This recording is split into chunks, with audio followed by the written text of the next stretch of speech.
merekam kakak saya.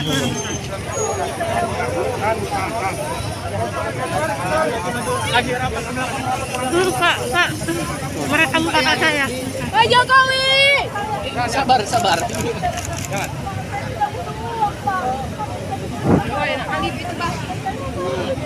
Masalah tanahnya. Kakak saya. Bapaknya di penjara. Siapa? Penjara. Bapaknya. Bapaknya. Bapaknya? Yang kemarin yang viral itu, Pak. Bapaknya penjara? Karena? Nggak tahu, belum tahu saya. Saudaramu? Family? Teman kakak ipar saya. Oh, teman kakak ibu. Pak, bajunya, Pak. Pak, baju. Pak, baju. Boleh dijelaskan soal pertemuan semalam dengan Presiden Jokowi di saat berada di Medan itu?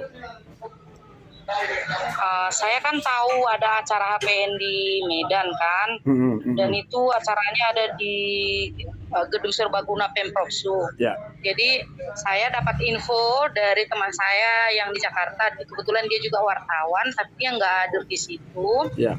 Jadi saya disuruh ke sana. Nanti kalau misalkan kau nggak bisa masuk ke dalam, ya sudah. Ditunggu di luar saja, pastinya kan presiden akan keluar dari dalam. Ya. Sudah saya menunggu di sana.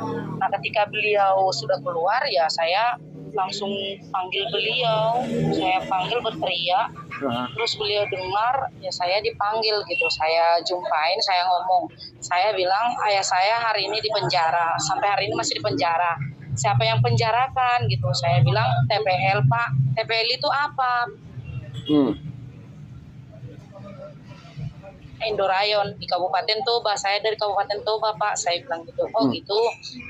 Sudah berapa lama Bapak di penjara? Sudah jalani 7 bulan, Pak. Oh gitu. Kasih nomormu sama ajudan saya, biar ajudan saya nanti yang membereskan gitu. Jadi saya bilang, Pak, saya tidak butuh janji, Pak. Saya hanya mau Bapak benar-benar berjanji pada saya, ya saya bisa lepas gitu. Jadi Bapak itu bilang, iya. Nanti ajudan saya yang ini ya, yang selesaikannya. Kasih saja nomormu, nomor HP-mu, alamatmu, sama KTP-mu kasih saja gitu. Jadi saya kasih, ditulis sama ajudannya. Udah, saya bilang, Pak, Bapak harus berjanji melepaskan ayah saya. Iya. Nanti ajudan saya yang selesaikannya. Udah, terima kasih Pak, panjang umur. Saya ucap sama beliau. Udah. Oke. Kan waktu itu kan keputusan dari Pengadilan Tinggi Medan sudah mengatakan bahwa Pak Dirman harus bebas kan gitu ya. Tapi ternyata pihak Kejari mengungkit yang tahun 2017. Bagaimana komentar Anda sebagai putri? Iya benar. Ya, saya bilang seperti yang saya ucapkan waktu saya dipanggil ke Kapolda, kan saya udah dipanggil juga ke Polda Sumut.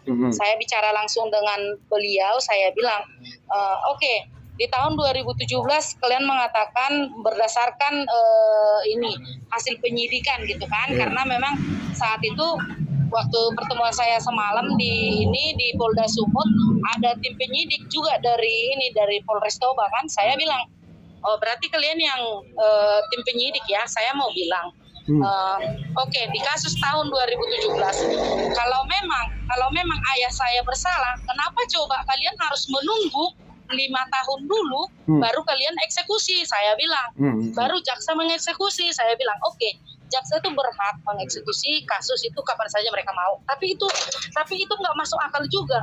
Di saat ayah saya keluar pembebasan dari Pengadilan Tinggi, kalian datang mengeksekusi kasus yang lama. Kenapa kalian harus menunggu selama 5 tahun untuk eksekusi kasusnya? Kenapa kalau memang benar-benar menurut negara ini ayah bersalah, kenapa kalian tidak menghukumnya di situ? Putusan dari Pengadilan Negeri, kalian kenapa tidak tahan? Kalau memang benar-benar menurut negara ayahku bersalah, saya bilang, ininya nggak bisa jawab gitu. Jadi waktu saya ngomong dengan di Kapolda sama jajarannya semua yang ada di sana, saya nggak dapat jawaban dari mereka. Jadi saya bilang, saya tidak menyalahkan kalian karena memang mungkin kalian tidak mengetahui ini. Tapi pihak Polres dari Kabupaten Toba, mereka semua tahu kasus ini, saya bilang. Mereka semua tahu kasus ini. Dan jujur, saya tidak percaya dengan mereka. Saya bilang, saya nggak percaya dengan kepolisian. Semua aparat penegak hukum yang ada di Kabupaten Toba, saya tidak percaya. Kenapa? Karena bagi saya mereka itu sama, semua kerjasama yang bagus dengan TPL. Saya bilang demikian. Ya memang kenyataannya. Jadi Udah, saya kan nggak ada dapat solusi lah intinya dari Kapolda. Terus tapi saya dijanjikan sama presiden, saya hanya percaya kalau presiden pasti ini kan menyelesaikan masalah ini. Dan saya udah, ajudannya juga sudah ngomong sama saya. Beliau mengatakan kakak tetap berdoa, presiden pasti membantu. Ya udah, saya puas dengan jawabannya. ya.